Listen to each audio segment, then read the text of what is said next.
Jatkuvasti kasvava, perinteisenä kulttuuripaikkana tunnettu Tuusula houkuttelee uusia asukkaita erinomaisen sijaintinsa avulla. Lentokentälle ja kehäradalle on noin 10 kilometriä ja Helsinkiinkin vain 27 kilometriä. Aiemmin laajalle alueelle levittäytyneet koulutus- ja kulttuuripalvelut halutaan nyt keskittää helpommin asiakkaiden saataville. Näin varmistetaan palveluiden korkea taso ja toiminnan jatkuvuus tiukassa taloudellisessa tilanteessa. Monio tarjoaa kuntalaisille uudenlaisen palvelukokonaisuuden, joka mahdollistaa entistä tiiviimmän yhteistyön eri toimijoiden välillä. Monio kerää yhteen lukion, kansalaisopiston, musiikkiopiston sekä kuvataide- ja käsityökoulun. Sen tiloja käyttävät myös monet muut kulttuurin ja koulutuksen toimijat.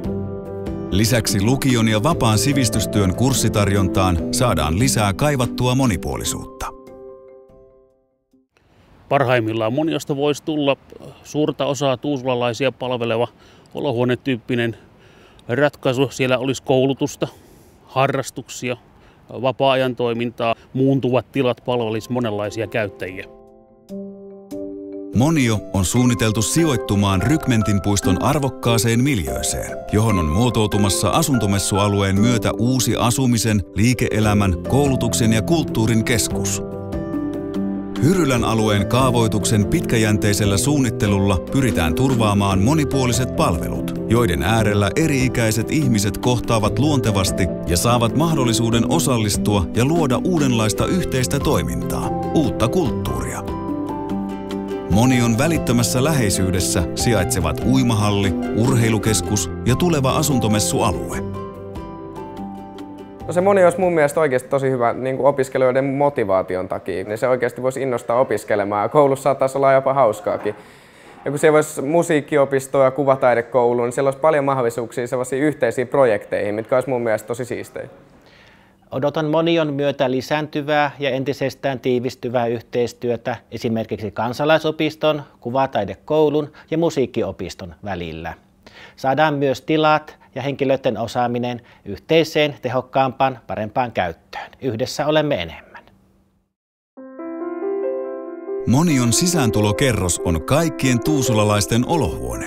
Siellä voit käväistä työpäivän lomassa kahvikupillisella, näyttelyssä tai muuten vain piipahtamassa. Monion juhlasali palvelee opiskelijoiden lisäksi myös suurta yleisöä erilaisten tilaisuuksien tapahtumapaikkana. Moniossa on myös nykyaikaisella esitystekniikalla varustettu auditorio, jossa on mahdollista järjestää puhetilaisuuksia, elokuvaesityksiä tai vaikkapa esittää musikaaleja. Monion kahvilassa voi tavata matematiikan tunnille valmistautuvan Karin, kansalaisopistossa englantia opiskelevan Veikon, viulunsoittotunnille saapuvan Annin, lapsensa kuvataidekouluun vieneen ja kahville pysähtyneen Hannan ja kuvataiteen opettaja Katjan. Monion oppimaisema houkuttelee monirytmiseen ja monipaikkaiseen opiskeluun, mikä tarkoittaa yksilöllisempää oppimisen polkua. Ympäristö aktivoi opiskelijaa ja ohjaa tekemällä oppimiseen. Moniossa eri käyttäjäryhmät työskentelevät myös paljon yhdessä, mikä on huomioitu akustoinnissa ja virtuaalisessa oppimaisemassa. Moniosta on tarkoitus muodostua kulttuuriharrastuksia tukeva paikka, jollaista Tuusulassa on pitkään kaivattu. Monion tilaratkaisut ovat muunneltavia ja joustavia, jotta tiloja voidaan käyttää monessa eri käyttötarkoituksessa. Kiinteitä väliseiniä ja käytäviä on vähän. Avoin oppimaisema ja aulatila tarjoavat hyvät puitteet niin uusien opetussuunnitelmien mukaisille oppimistapahtumille kuin yritystilaisuuksille ja messutapahtumillekin. Luentotyyppinen opetustilanne voidaan toteuttaa isommallekin ryhmälle avaamalla 2 opetustilan välinen siirtoseinä. Tarvittaessa osallistujat voivat jakaantua erilaisiin ryhmätyötä ja eriasteista vuorovaikutusta tukeviin saarekkeisiin. Erityyppiset kalusteet houkuttelevat vaihtamaan tilasta toiseen, innostavat luovaan toimintaan ja liikkumaan entistä enemmän. Myös rauhoittumiseen, pop-up-neuvotteluihin ja puhelimessa puhumiseen löytyy hyvin akustoituja, suojaisia soppeja.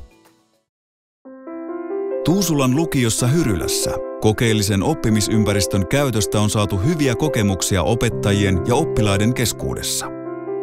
Tila muokkautuu nopeasti erilaisiin käyttötarkoituksiin. Niin vapaaseen oleskeluun ja kokouksiin, perinteisiin oppitunteihin, itsenäiseen työskentelyyn kuin vaikkapa musiikkiesityksiinkin. Kokeilutilasta saatua kokemusta tullaan hyödyntämään Monion tilojen suunnittelussa. Jo yli 100 vuotta sitten Rantatielle muutti innokkaita ja osaavia kuvataiteilijoita, kirjailijoita ja säveltäjiä. Tuon ajan vetovoimatekijöinä toimivat luonto, sijainti ja toiset taiteilijat. Tiiviissä yhteisössä oli mahdollisuus ajatusten ja ideoiden vaihdolle ja samanaikaisesti myös kasvulle suuriksi ja tunnetuiksi taiteilijoiksi, jopa maailmanlaajuisesti. Voisiko Monion henki edustaa samankaltaista ennakkoluulottomuutta ja rohkeutta tänä päivänä? Osaamista ja halua toimia yhdessä löytyy vireästä Tuusulasta ja lähiseudulta jo nyt.